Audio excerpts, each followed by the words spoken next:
শনি কইলা কথা তুমি মুসার শনি কইলা কথা তোর পাহাড় নিয়া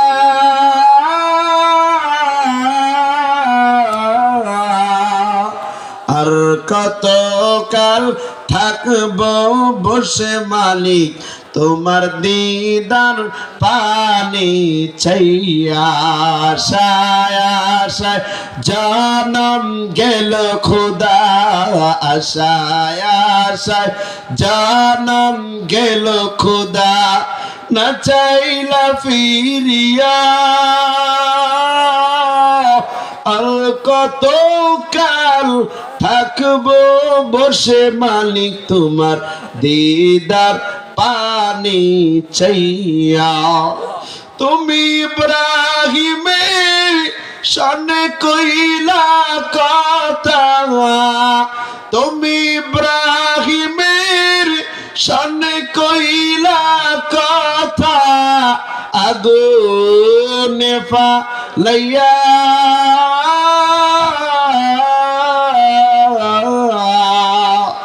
আর কত কাল থাকবো বসে মালিক তোমার দিদার পানি চাইয়া আশায় আশায় জনম গেল খুদা আশায় আশায় জনম গেল খুদা না চাইলা ফিরিয়া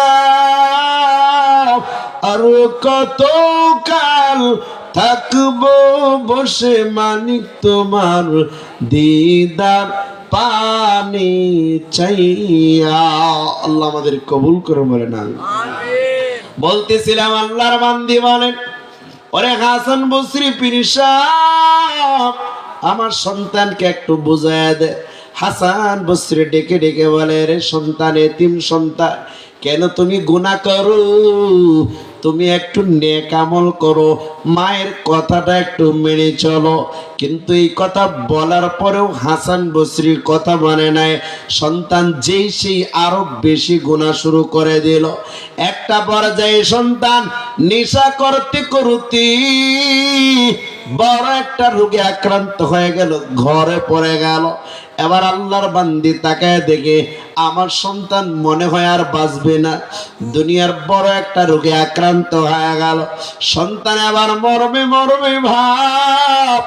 এবার হাসান বসরির কাছে আল্লাহর বান্দি যায়, মা ডেকে ডেকে বলে ওরে পীর সাহেব আমার সন্তানকে তো মানুষের মতো মানুষ বানাইতে পারলাম, জানি না আমার সন্তানের কারণে বাবা কত কষ্ট পাইতেছে। ও পীর সাহেব আমার সন্তান মনে হয় মারা যাবে, তবে মরণের পর জীবনের শেষ নামাজটা আপনি হাসান বসরি পড়িয়ে। হাসান বসরি রেখে বলি রে মা তোমার জিনা করনেওয়ালা মদখুর সন্তানের জানাজা আমি হাসান বসরি পড়ব না। সন্তানের কথা এরকম শোনার পরে আল্লাহর বান্দিটা ভারাক্রান্ত হৃদয়ে একটু চিন্তিত ব্যথিত হইয়া ঘরে ফিরে আসলে। ওই দিনও সন্তান অসুস্থ। এবার সন্তানের পিছনে পাশে যাই নামাজ বিছাইয়া ওযু বানাইয়া আল্লাহর কুদরতি সাজদায় লুটিয়া গভীর রাতে মা আকাশের প্রতি দুইটা হাত তুলে তুলে ডেকে ডেকে বলে আয় আল্লাহ বাবা হারা এতিম সন্তানটাকে নিয়ে বাবা চলে গেলেন কবরে, সন্তানটাকে আমি মানুষের মতো মানুষ বানাইব, কিন্তু আমি মা হইয়া সন্তানটাকে মানুষ বানাইতে পারলাম না। আজকে সন্তানকে মানুষ বানাবার জন্য দ্বিতীয় আর স্বামীও গ্রহণ করি নাই, কারণ আমি চিন্তা করলাম যদি দ্বিতীয় স্বামীর কাছে বিবাহ বসি আমার সন্তানটাকে মানুষ বানাইতে পারবো না। আর সন্তানটা যদি মানুষের মতো মানুষ না হয়, সন্তান যদি আমার নামাজি না হয়, সন্তান যদি আমার কোরআন তেলাওয়াত করনেওয়ালা না হয়, তার বাবার কবরে তো শাস্তি শুরু হয়ে যাবে। কারণ বাবাও তো এমন মানুষ, জানি না বাবার কবরের কি হালাত। ইমাম গাজালি বলেন, সন্তান যত নেক আমল করবে, বাবার কবরের পাশে যতবার গিয়ে কোরআনের তেলাওয়াত করবে, যত আমল করে বাবার নামে বকশাইয়া দিবে, প্রতিটা আমলের সদকায়ে জারিয়া ওই মা বাবার কবরে পৌঁছাইয়া যাবে। বলি না সুবহানাল্লাহ। ওই আল্লাহর বান্দি ডেকে বলি, আল্লাহ আমি মা হইয়া তোমার কাছে হাত তুললাম, আমার সন্তানের জানাজা মনে হয় হাসান বসরি পড়বে না, কারণ আমার সন্তান দুনিয়াতে সবচেয়ে খারাপ হয়ে গেল। আমার সন্তান জুয়ার আড্ডায় যায়। এ যুবক, একটু চোখের পানিটা একটু নামাবার চিন্তা করো। আজকে অনেকের মা নাই, অনেকের বাবা আজকে কবরে পড়ে আছে। এরে ভাই, এ আমার আব্বাজান, যাদের সাথে এলাকায় ঘোরাফেরা করেছে, যাদের সাথে একসাথে কৃষিকাজ করেছেন, বাজার করেছেন, যাদের সাথে একসাথে ব্যবসা করেছে, আজকে আপনার সাথী ভাইটা না, রাস্তা দিয়ে যাওয়ার সময় রাস্তার পাশে 3.5 হাত মাটির নিচে শুয়ে আছে। আজকে দুনিয়ার বিদেশি সন্তানের খবর নেওয়া যায়, কিন্তু কত বছর যে মানুষটার সাথে কাটাইলেন, ওই মানুষটার খবর তো আর নেওয়া যায় না। অনেকের স্ত্রী কবরে শুয়ে আছে। পয়গম্বর বলেন, মুসলিম শরীফের 247 নম্বর পৃষ্ঠায়, কোন স্ত্রী যদি দুনিয়াতে মারা যায়, আইয়ুমা ইমরাতিন মাতাত ওয়া যাওজুহা আনহা রাদিন ফাদাখালাতিল জান্নাহ, কোন মা যদি দুনিয়া থেকে মারা যায়, ওই স্ত্রীর প্রতি স্বামী যদি খুশি থাকে, স্ত্রীর প্রতি যদি স্বামী সন্তুষ্ট থাকে, আল্লাহর নবী বলেন, ওই মা বোনেরা স্বামীকে খুশি কইরা যদি মরতে পারো, ফাদাখালাতিল জান্নাহ, মরতে দেরি হবে, আল্লাহর জান্নাতে যাইতে দেরি হবে না। এ আম্মা জানেরা,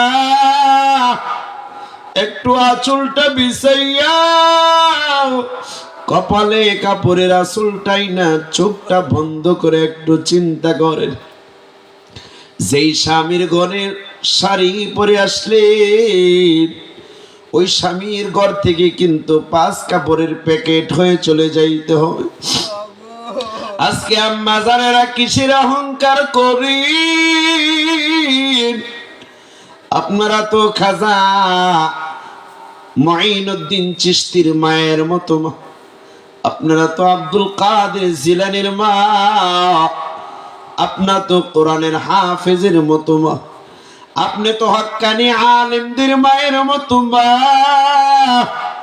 আপনারাই তো হযরতে খাদিজার মতো, আপনারাই তো হযরতে আয়েশার মতো, আপনারাতে সর্দারিনী হবে হযরতে ফাতেমা। ও আম্মা জান, রূপের অহংকার কইরেন না, সম্পদের অহংকার করিয়েন না।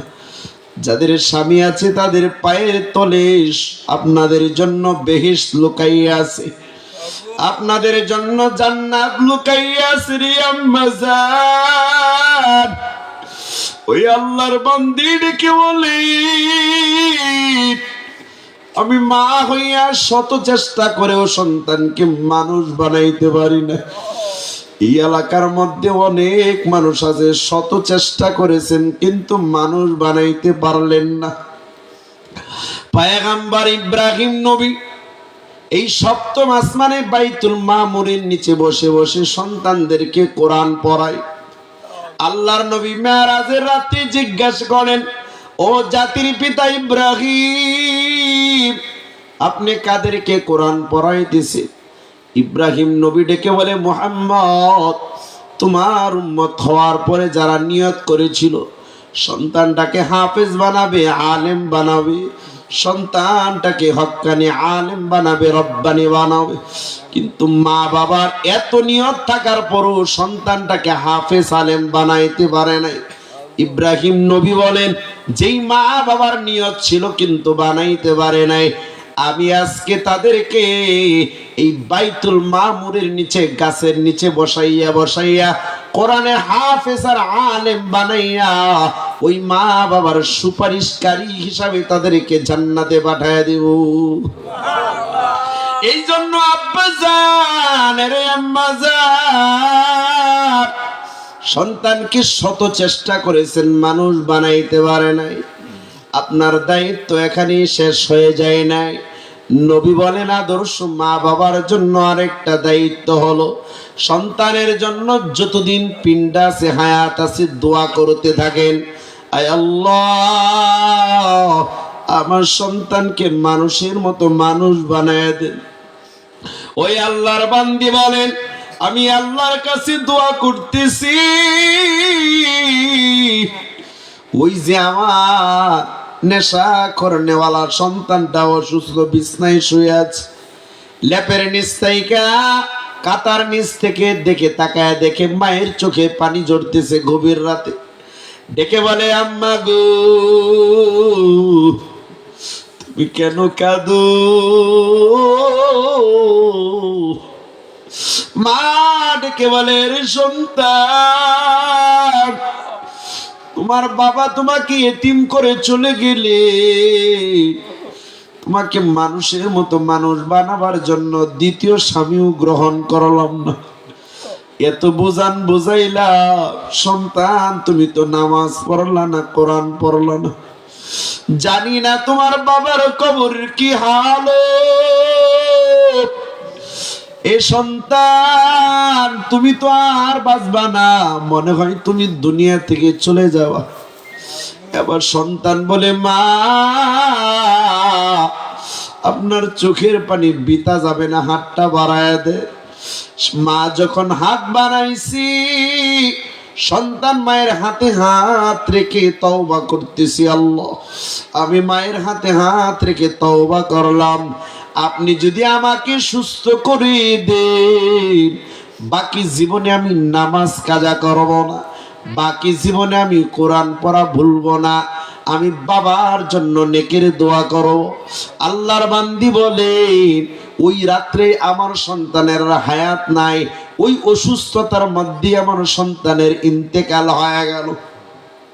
সকালবেলা আমার সন্তানের জানাজা রেডি, কিন্তু বাগদাদ শহরে কে জানাজা পড়াবে? কেউ তো নাই, ওলি আল্লাহ। আমি তাকায় দেখলাম আমার সন্তানের জানাজা পড়ার মতো কেউ নাই।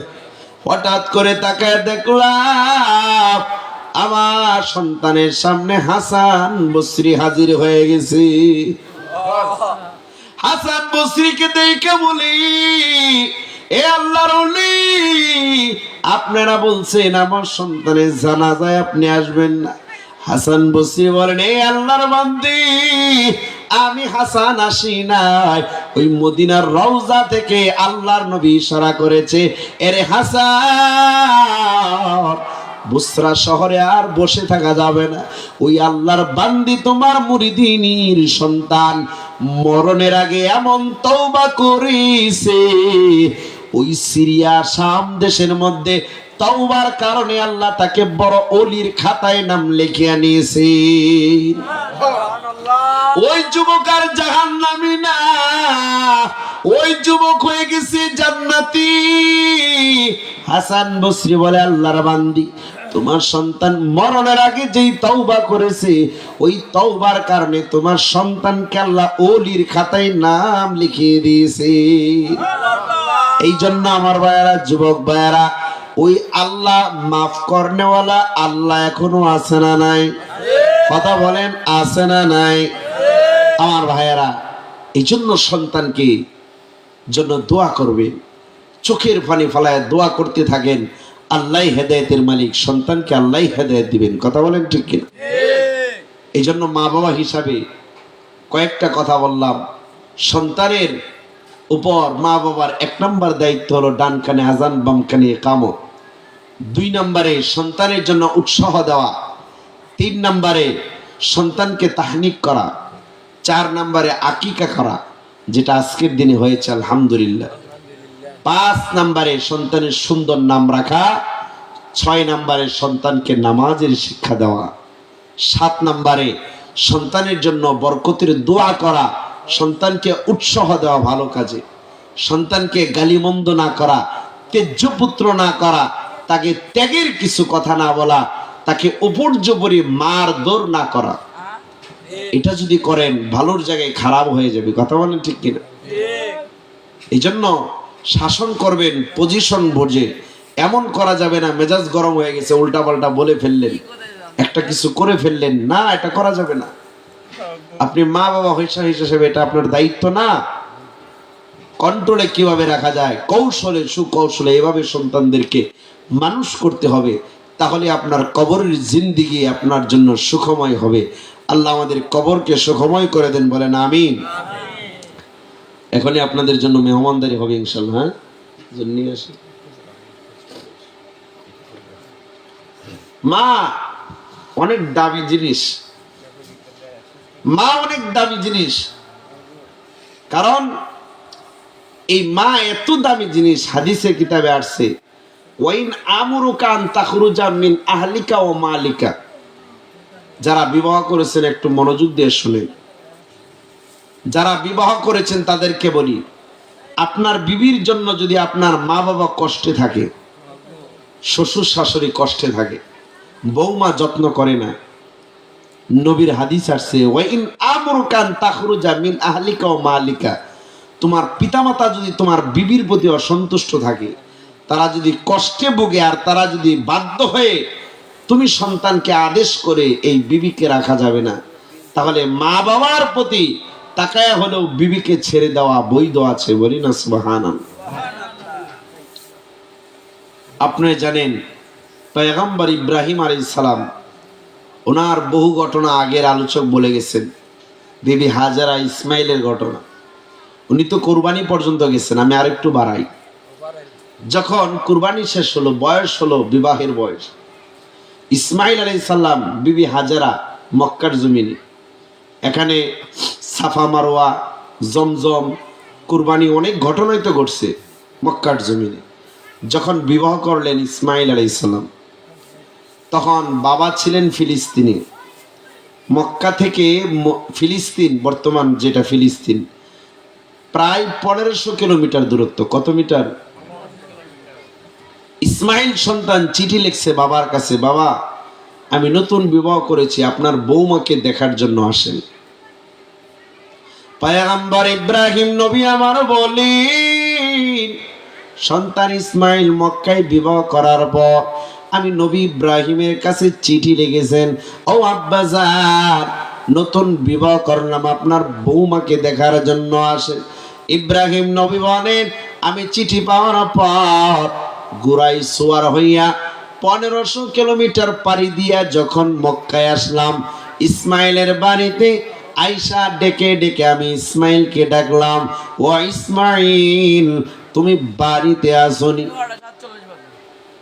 ঘটনাক্রমে ওই টাইমে ইসমাইল ঘরে নাই, ইসমাইল বাড়িতে নাই, অন্য কোথাও চলে গিয়েছে। এবার বিড়িতে বিবি যে ছিল ঘরের মধ্যে, বিবিটা ছিল দুশ্চরিত্র, শ্বশুর শাশুড়ি কাউকে সম্মান দিত না। ঘরের ভিতর থেকে ডেকে বলে, কে? গেইটের বাহির থেকে চেঁচামেচি করতেছে।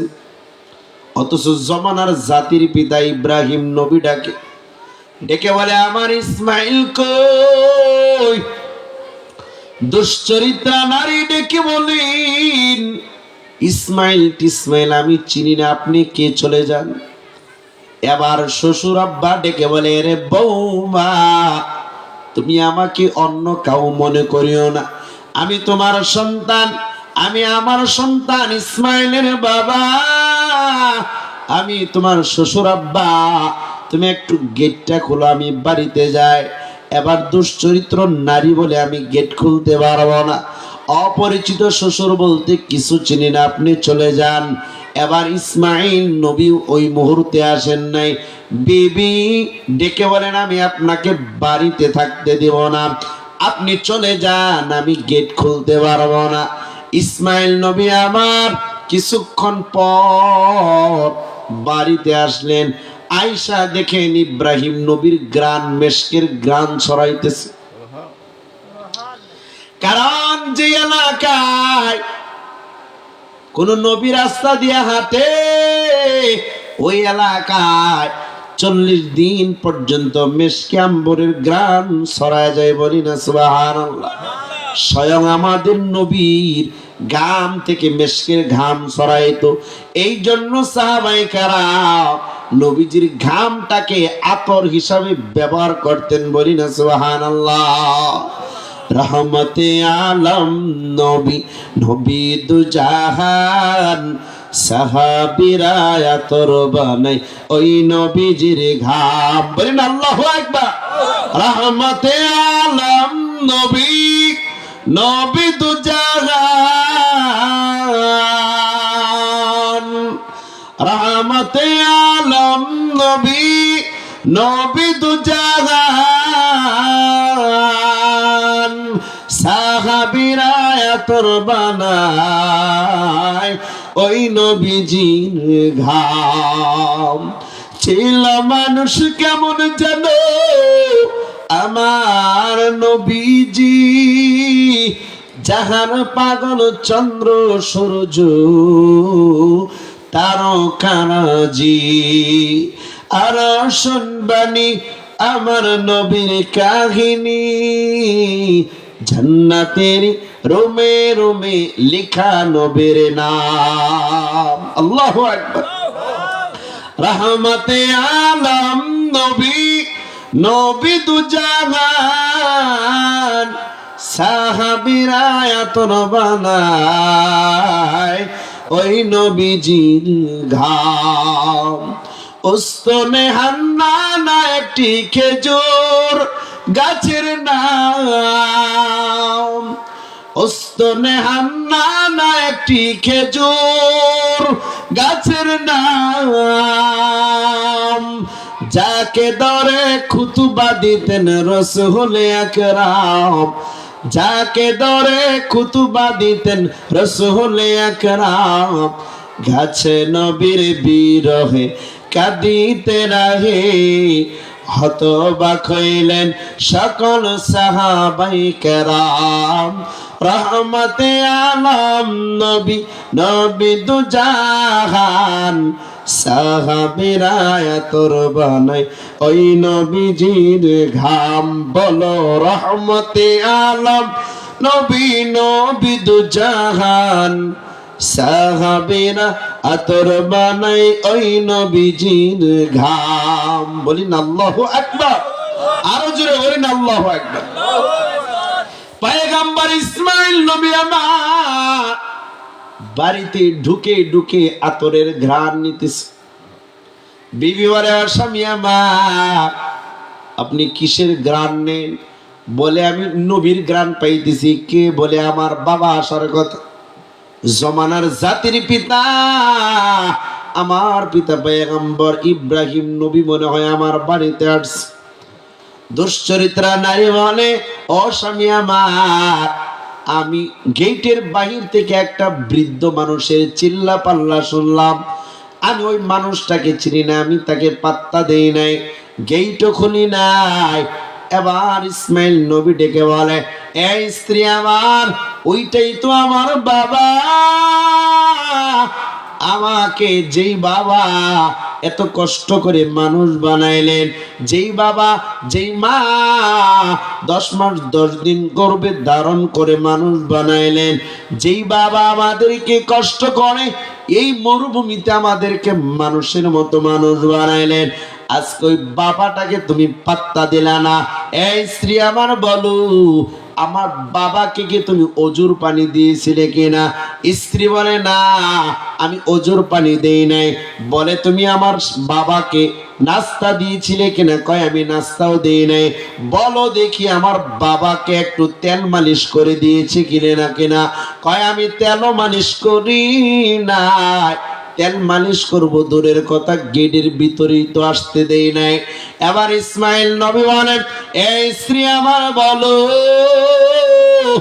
আমার বাবা, বৃদ্ধ বাবা যখন বিদায় নিয়ে চলে গেলেন তখন কি বলেছে একটু বলো দেখি। এবার স্ত্রী বলে, ওই বৃদ্ধ লোকটা বলেছে আমাদের ঘরের চৌকাঠ নাকি পুরান হয়ে গেছে, পুরাতন হয়ে গেছে। ওই বৃদ্ধ লোকটা বলে গেছে তোমার ঘরের চৌকাঠটা পুরান হয়ে গেছে, অতি তাড়াতাড়ি ইসমাইল যেন তার ঘরের চৌকাঠটা পরিবর্তন করে নেয়। সুবহানাল্লাহ। বিবি বলে, ও স্বামী আমার, এই বৃদ্ধ বেটা এই গেটের বাইরে থেকে কিভাবে দেখলো আমাদের ঘরের চৌকাঠ পুরাতন হয়ে গেছে? কিছুদিন আগে না নতুন লাগাইলেন, চৌকাঠ আবার পুরাতন কইল? এই বুড়া দোরা কেল লাগে যে বাড়িতে আসছিল? অনেকে বলে বুড়া চাকার চাইতে 10,000 টাকা ঋণ থাকা ভালো, বলে কে বলে না? এ আম্মা জানে না কেন বলো এই কথা? জানো এই কথা কখনো বলবা না, কারণ একটা বৃদ্ধ বাবার কত দাম জাননি। পয়গম্বর বলেন এই বৃদ্ধদের কি সাহাবী আবু বকরের মতো আল্লাহ মর্যাদা দেন।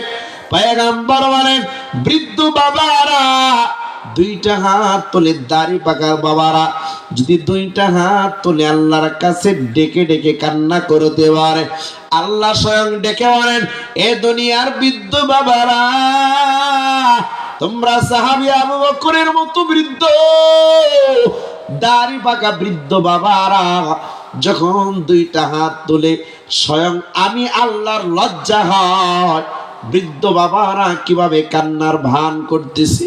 আল্লাহ ডেকে বলেন বৃদ্ধ যারা দাড়ি পাকা হওয়ার পর চোখের পানি নাকের ডগায় আপনি, আল্লাহর নবী বলেন আল্লাহ ডেকে ডেকে বলেন ওই বৃদ্ধ বাবারা চোখের পানি নাকের ডগায় আনার আগে আমি ওই বাবার দোয়া কি কবুল করে নেই। আল্লাহ বলেন বৃদ্ধ বাবার দোয়া দেখলে আমি আল্লাহর লজ্জা আমি আর টিকে থাকতে পারি না, আমি বৃদ্ধ বাবার দোয়াগুলো কবুল করে নেই। অতএব কারণে এলাকার মধ্যে মুরব্বি থাকা এটা এলাকার জন্য কল্যাণ, কথা বলেন ঠিক কিনা? এ ভাইয়ারা বলতেছিলাম, ওই মহিলা দেখে বলে ও স্বামী আমার, আমাদের ঘরের চৌকাঠ নাকি পুরাতন হয়ে গেছে। ইসমাইল নবীর আর বুঝতে বাকি নাই, ও দুশ্চরিত্রা স্ত্রী আমার ঘরের চৌকাঠ বলতে ঘরের চৌকাঠ না, এরে দুশ্চরিত্রা নারী, তোমার চরিত্র খারাপ। আমার ঘরের চৌকাঠ বলতে তোমার দুশ্চরিত্র নারীকে আল্লাহর নবী ইঙ্গিত করেছেন। আমার বাবা যেহেতু বলেছেন আমার ঘরের চৌকাঠ দুশ্চরিত্র নারীকে আর রাখবো না, তোমাকে একেবারে বিদায় দিয়ে দিলাম, চলে যাও। সুবহানাল্লাহ। ইসমাইল নবী প্রথম বিবিকে বিদায় দিলেন, এবার দ্বিতীয় বিবাহ করলেন।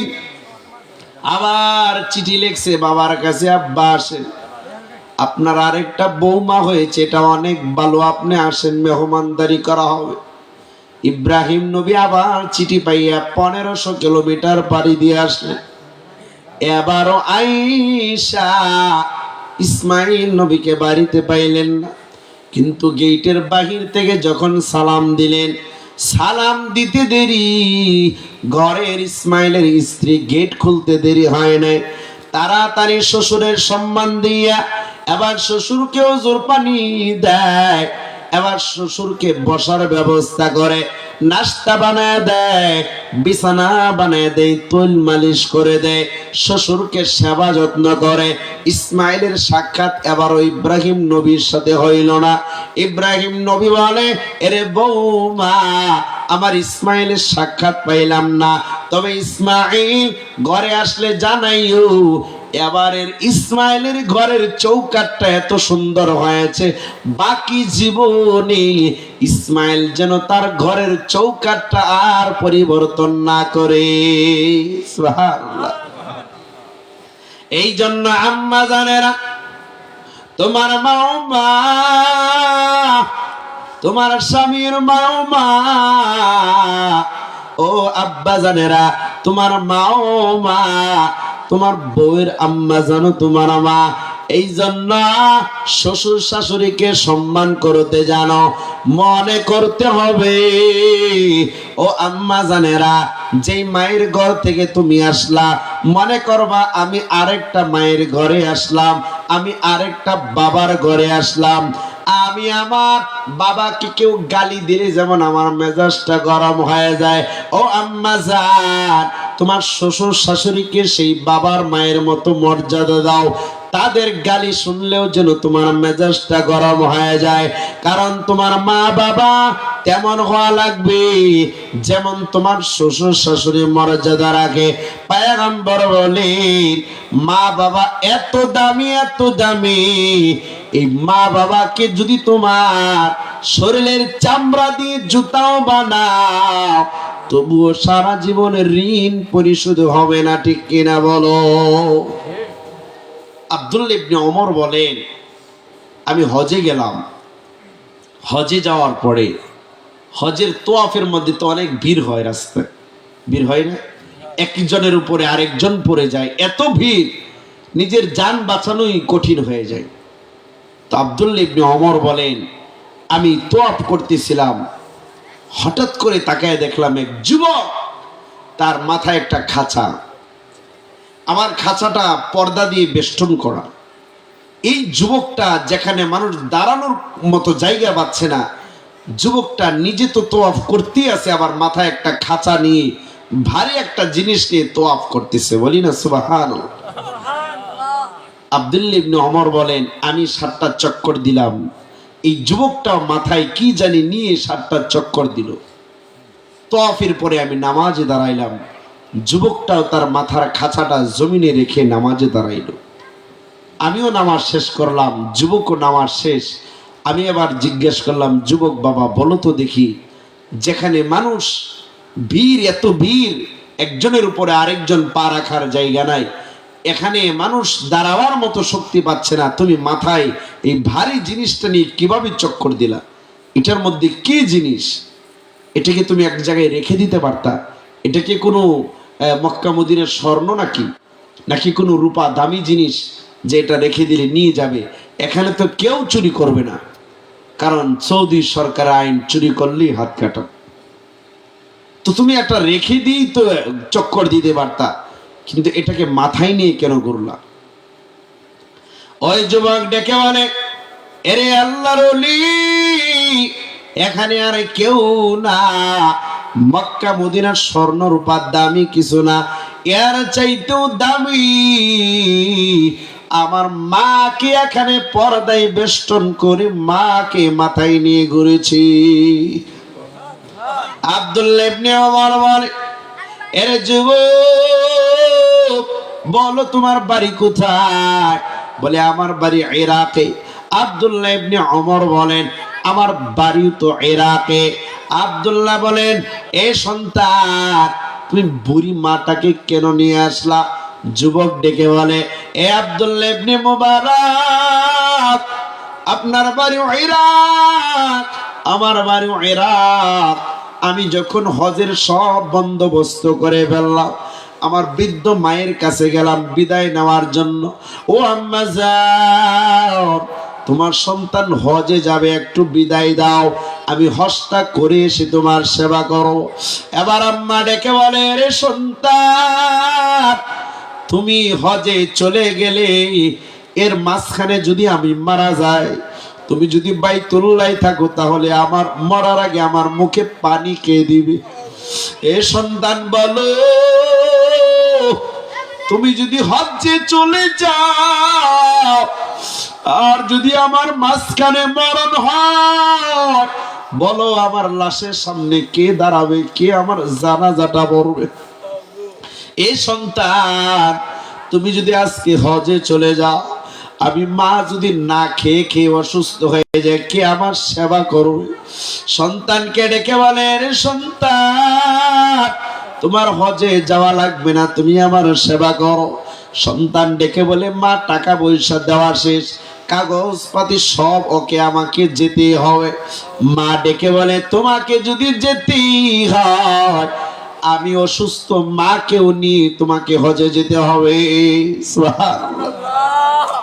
সন্তান ডেকে বলে, ও মা, আপনাকে কিভাবে হজে নিয়ে যাব?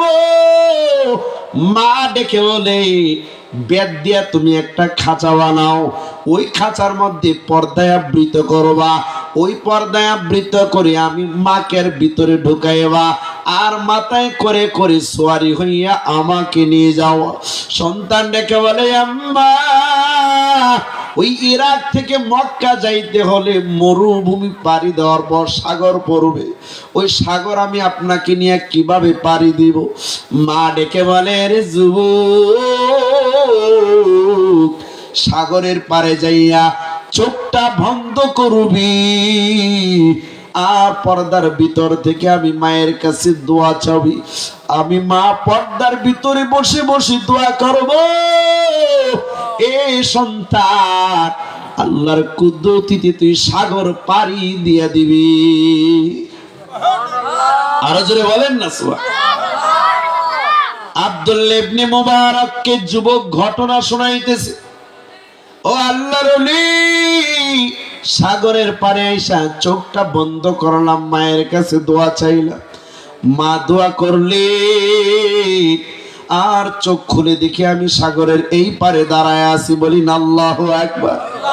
মায়ের দোয়া লও হে মুমিন, মায়ের দোয়া লও, বিপদে পড়বে না তুমি যখন যেথাই যাও। ওই যুবক ডেকে বলে, আব্দুল্লাহ ইবনে মুবারক, আমি এই যে এইবার মাকে হজে নিয়ে আসলাম, শুধু তাই না, আমি এই মায়ের কাছে একে একে 9 বার হজের প্রস্তুতি নিয়ে বিদায় নেওয়ার জন্য গিয়েছিলাম। 9 বছর মা খালি বলেছে আমাকে নিয়ে চলো, আমি এইবার সহ আরো 9 বার আমার মাকে এভাবে খাসার মধ্যে করে করে মাকে হজ করিয়েছি। আব্দুল্লাহ ইবনে মুবারক, আপনি তো বড় আল্লাহর ওলি, বড় একজন ওলি কামেল, বলেন দেখি আমার মায়ের ঋণ আমি সন্তান পরিশোধ করতে পারলাম কিনা? আমার মা যে আমাকে দুনিয়াতে জন্ম দিলেন, এই মাকে 9 বার আমার মাথায় হজ করাইলাম, পায়ে হেঁটে হেঁটে পাড়ি দিয়া ইরাক থেকে মক্কায় এসে হজ করলাম। এই 9 বারে হজ করিয়া আমি মায়ের ঋণ আমি সন্তান পরিশোধ করলাম কিনা? আব্দুল্লাহ ইবনে ওমর ডেকে বলে, এরে যুবক, তুমি 9 বার মাকে হজ করাইলা, এখানে তুমি মনে রাখবা, ওই যে মায়ের প্রথম বুকের 1 ফোঁটা তুমি দুধ খেয়েছিলা, ওই দুধটাকে যদি 70 ভাগের 1 ভাগ করা হয়, ওই 1 ভাগের ঋণ তুমি 9 বার হজ করাইয়াও এখনো পরিশোধ করতে পারো না। আল্লাহু আকবার। জীবনের মূল কষ্ট মায়ের প্রসব বেদনায়, 7 আসমান 7 জমিন তখন মায়েরই মাথায়। জীবনের মূল কষ্ট মায়ের প্রসব বেদনায়, 7 আসমান 7 জমিন তখন মায়েরই মাথায়। এমন মাকে কেমন আজি, এমন মাকে কেমন আজি যাব আমি ভুলিয়া। ও আমার প্রাণের মা, মা গো মা, কোথায় গেলে মোরু ছাড়িয়া? জানম দুঃখী এতিম আমি, চাই না কেহ ভুলিয়া। ও আমার প্রাণের মা, মা গো মা, কোথায় গেলে মোর ছাড়িয়া? জানম দুঃখী এতিম আমি, চাই না কেহ ভুলিয়া। আমি যখন ছিলাম আমার মায়ের উদরে, চলাফেরা করতেন মায়ে কত কষ্ট করে। আমি যখন ছিলাম আমার মায়ের উদরে, চলাফেরা করতেন মায়ে কত কষ্ট করে। আমার সুন্দর মুখ দেখিয়া, আমার সুন্দর মুখ দেখিয়া ব্যথা যাইতেন ভুলিয়া। ও আমার প্রাণের মা, মা গো মা, কোথায় গেলে মোর ছাড়িয়া? জানম দুঃখী এতিম আমি, চাই না কেহ ফিরিয়া। আল্লাহ আমাদের মা বাবাকে কবুল করে বলেন আমিন। মা বাবাকে সেবা শুশ্রূষা করার তৌফিক দিন বলেন আমিন।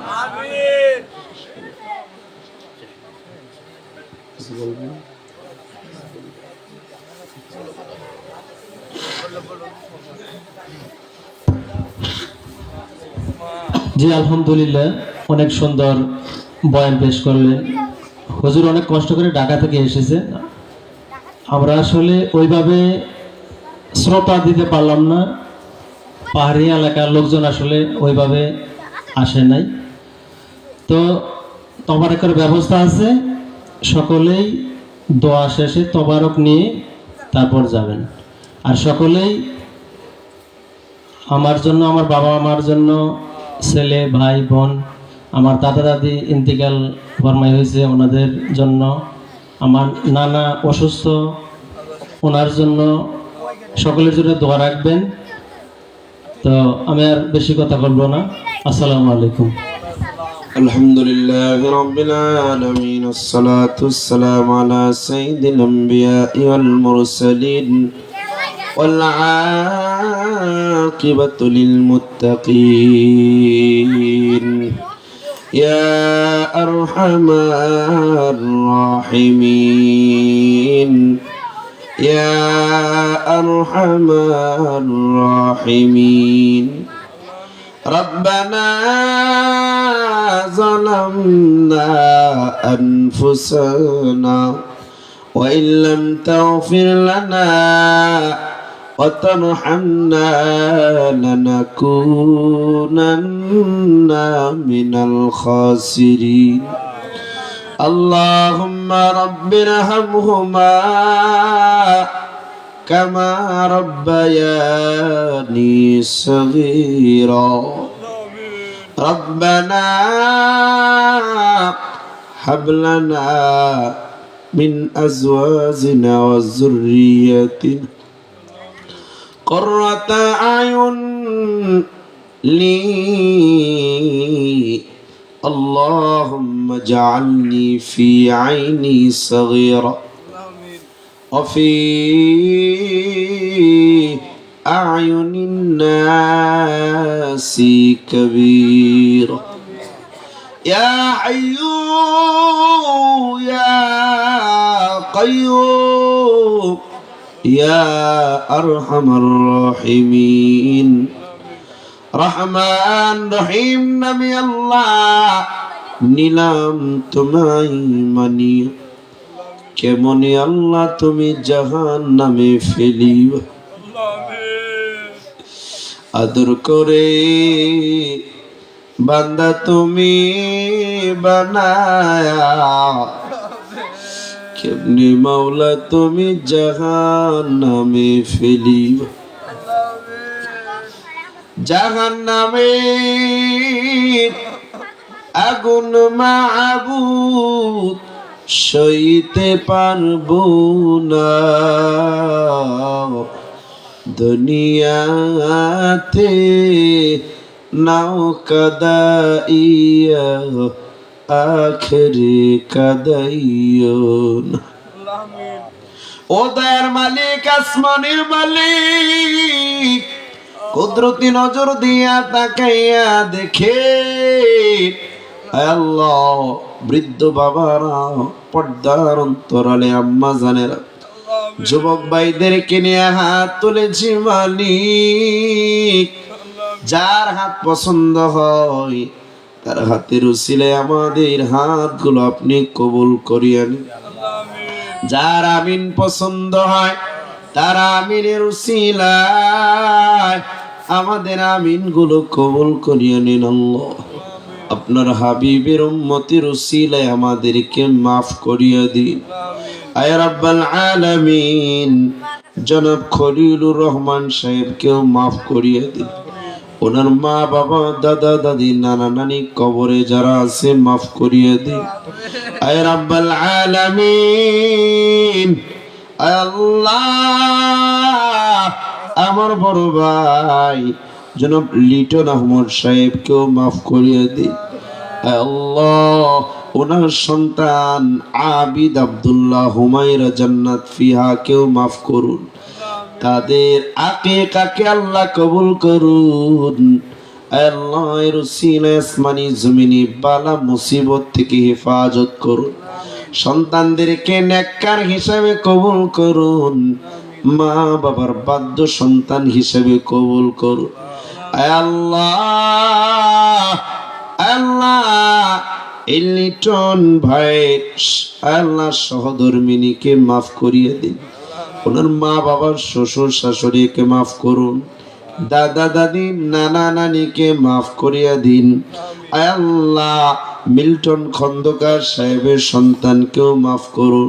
আল্লাহ মুরসালিন জেহেন জাকাত বাড়ায়া দিন তার আকিকাকে আপনি কবুল করিয়া নিন আয় রাব্বাল আলামিন মিল্টন খন্দকার সাহেবের চাকরিতে বরকত বাড়ায়া দিন হালাল রুজি রোজগারের তৌফিক দান করুন আয় রাব্বাল আলামিন আল্লাহ ওনার পরিবারে যারা মৃত আছে মাফ করুন জীবিতদেরকে সুস্থতার নিয়ামত দান করুন আয় রাব্বাল আলামিন আজকের মজলিসের আল্লাহ সভাপতি হাফেজ মাওলানা মনসুর আলী সাহেবকেও মাফ করুন আল্লাহ ওনার হায়াতে বরকত বাড়ায় দিন আল্লাহ নেক আমলগুলো কবুল করুন আল্লাহ আমাদের মাহফিল পরিচালনা আব্দুল হাকিম সাহেবকেও মাফ করুন আল্লাহ ওনার নেক আশাগুলো কবুল করিয়া নিন আল্লাহ রাব্বুল আলামিন তৃতীয় আলোচক হাফেজ মাওলানা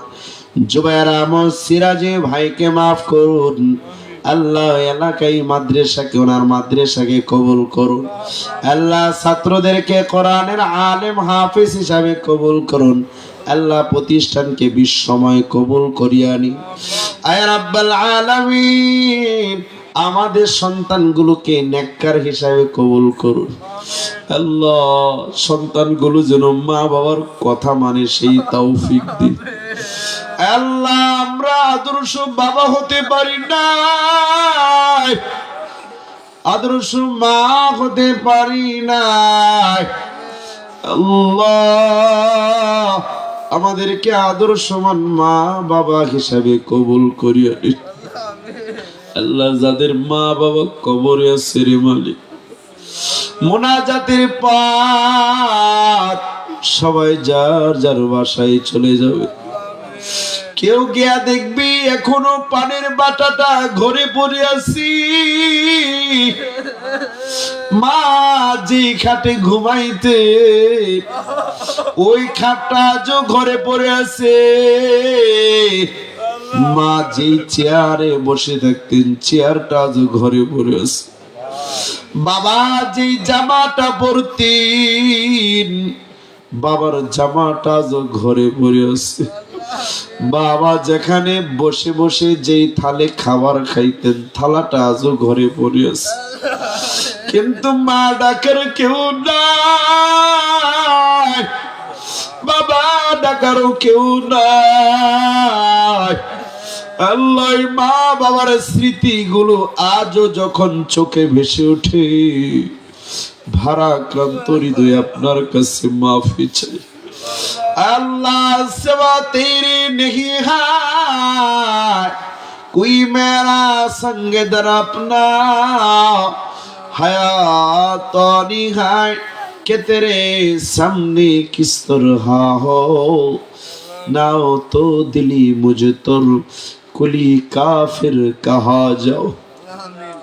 अल्लाह रात्रो যত গভীর হয় দুনিয়ার সমস্ত মালিকের দরজাগুলো বন্ধ হয়ে যায়, কিন্তু রাত্র যত গভীর হয় আল্লাহ আপনার রহমতের দরজাগুলো খোলা হয়। রাব্বাল আলামিন দুনিয়ার সমস্ত মালিকের দরজা বন্ধ, আপনি মালিকের দরজা খোলা। আল্লাহ আপনি আমাদেরকে খালি হাতে ফিরায়েন না, আল্লাহ আমাদের সকলকে জান্নাতীদের খাতায় নাম লিখে নেন। আল্লাহ কুদরতি নজর দিয়ে তাকাইয়া দেখি কোন বৃদ্ধ বাবা, দাড়ি পাকা মুরব্বী বাবা চোখের পানি নাকের ডগা এসে গেছে। আল্লাহ বাবার চোখের পানির উসিলায় আমাদের চোখে পানি এনে দাও আল্লাহ। আল্লাহ বাবার মোনাজাতের উসিলায় আমাদের আমিন গুলো কবুল করিয়া নাও। আল্লাহ আমাদেরকে সুন্দর কাবা সোনার মদিনা জিয়ারতের তৌফিক দিও। আল্লাহুম্মা বারিক লানা ফি রজব ওয়া শাবান ওয়া বাল্লিগনা রমাদান। রমজান আসন্ন আল্লাহ, শাবান চলতেছে, ইয়া রাব্বাল আলামিন। আল্লাহ আল্লাহ আজকে শাবানের 10-11 তারিখ, আল্লাহ শাবান মাসে আমাদের বরকত দিন, রমজান পর্যন্ত হায়াত বাড়ায় দিন, আমাদের মউতটা রমজানে দিন আল্লাহ, আমাদের মউতটা খানে কাবায় দিন আল্লাহ, আমাদের মউতটা নামাজের সাজদায় দিন, আমাদের মরণটা জোয়ার আড্ডায় দিয়েন না, জিনাহের আড্ডায় দিয়েন না, গুনাহের আড্ডায় দিয়েন না রে আল্লাহ। আল্লাহ আমাদের মরণটা রোড অ্যাক্সিডেন্টে হঠাৎ করে মউত দিন না আল্লাহ, আমাদের মরণটা সেজদার হালতে দিয়ে আল্লাহ জুমা বার দিনে দিন আল্লাহ। এ রাব্বাল আলামিন জানি না কার কি মনের আশা, তুমি তো অন্তর্যামী, আমাদের মনের নেক আশাগুলো কবুল করিয়া নাও, মনের নেক আশাগুলো কবুল করিয়া নাও, আর মরণের আগে জবানে জারি করে দিও লা ইলাহা ইল্লাল্লাহু মুহাম্মাদুর রাসূলুল্লাহ। আসসালামু আলাইকুম।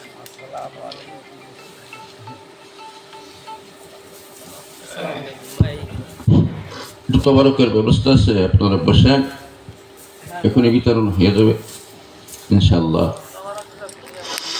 তবারকটা নিয়ে যায়।